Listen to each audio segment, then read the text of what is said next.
नमस्कार शेतकरी मित्रांनो, मी निलेश. आज आमच्याकडे म्हणजे लातूर जिल्ह्यामध्ये गेले 2 दिवस झालं तुफान पाऊस पडत आहे. असा पाऊस पडत आहे की शेतकऱ्याच्या हातातोंडाशी आलेला घास हे पाऊस हिरावून घेत आहे. कुठलंही पीक असो, तुम्ही पाहू शकता झेंडूचं आलेलं पीक किती नुकसान झालेलं आहे झेंडूचं. म्हणजे या शेतकऱ्यानं या निसर्गाच्या पुढी किती हतबल होतंय हे या चित्रातून तुम्हाला निदर्शनास येईल.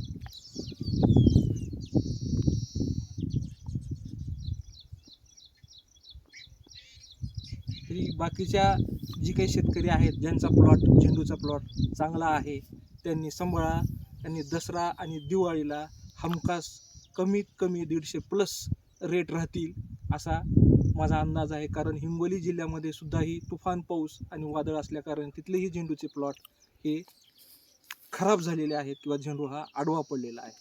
त्यामुळे शेतकऱ्यांना एक कळकळीची विनंती की त्यांनी आपले झेंडूचे प्लॉट असतील किंवा कोणतेही माळव्याचे प्लॉट असतील हे त्यांनी जपा, त्याच्यावर थोडंसं लक्ष द्या. ज्याच्या झेंडूला त्यांनी आधार दिलेला नाही त्या शेतकऱ्यांनी लवकरात लवकर त्यांच्या झेंडूला आधार द्या.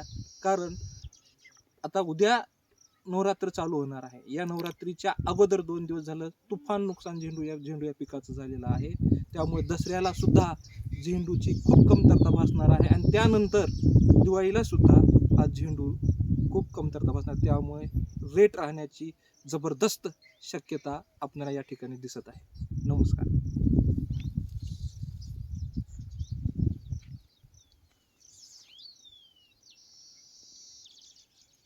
काहीतरी बोल.